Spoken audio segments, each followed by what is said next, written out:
আমি আপনার বাসায় বসতে আসিনি। আমার দায়িত্ব ছিল নীলাকে ছোটবেলা থেকে দেখি বোঝানোর। আমি নীলাকে এবং আমার মনে হচ্ছে আপনাকে আমার বেশি বোঝানো দরকার। আপনি যদি ব্যাপারটা বুঝতে পারেন তাহলে আপনার পরিবারের জন্য ভালো হবে, আমার পরিবারের জন্য ভালো হবে। চাটা না না আপা। Thank you. আমি অ্যাকচুয়ালি চা খাবার জন্য আসিনি। তা আপা কোনো সমস্যা? আপনি তো আমাদের অত্যন্ত কাছের মানুষ, আমরা প্রতিবেশী, আপনি আমাদের একদম পরিবারের সদস্যের মতন। আমরা কি কখনো আপনাকে কোনো সমস্যা করেছি?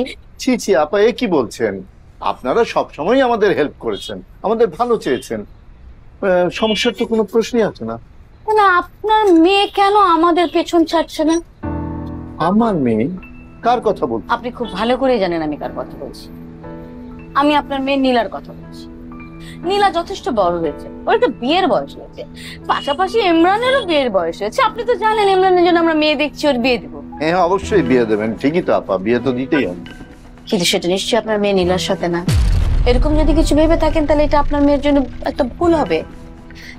আমি সেই ভুলটাই শুধরানোর জন্য এসেছি। ছোট থেকে ওকে দেখি, আমি চাই না ও কষ্ট পায়। আপনি ওকে বোঝান, আপনি জাভেদের বন্ধুর মতন, ইনফ্যাক্ট বন্ধু বলবো কেন, বলবো যে ভাইয়ের মতন। আপনি আমাদের একটা অংশ পরিবারের। আমি চাই যে আপনিও মেয়েটাকে একটু বোঝান, মেয়েটার জন্য ভালো হবে। আপা, নীলা আর ইমরান একে অন্যকে ভালোবাসে, এ কথাটা নিশ্চয়ই আপনার অজানা নয়। একদম ভুল। নীলা যে ইমরানকে ভালোবাসে সেটা আমি নীলার চোখ দেখলে বুঝতে পারি, কিন্তু এটার ভুল বিষয় হচ্ছে আপনারা সম্ভবত ইমরানকে চেনেন না। ইমরান সম্পর্কে আপনাদের কোনো ধারণা নাই।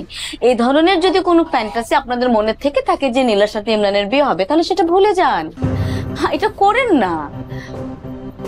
আমি অন্তত এটাকে নিব না মেনে। আর আমি চাই না যে ভবিষ্যতে নীলার মনেও একটা কষ্ট হোক, নীলার মনে একটু এটার প্রভাব পড়ুক। অ্যাকচুয়ালি নীলারও তো বিয়ের বয়স হয়েছে। আমার ধারণা যে আপনাদের এই বিষয়টা নিয়ে চিন্তা করা উচিত। আর ইমরানের কথাটা দয়া করে মাথা থেকে আপনি ছেড়ে ফেলেন। সে নীলারই বা কি দোষ? মেয়ের বাবাই যদি এরকম ভাবে চান।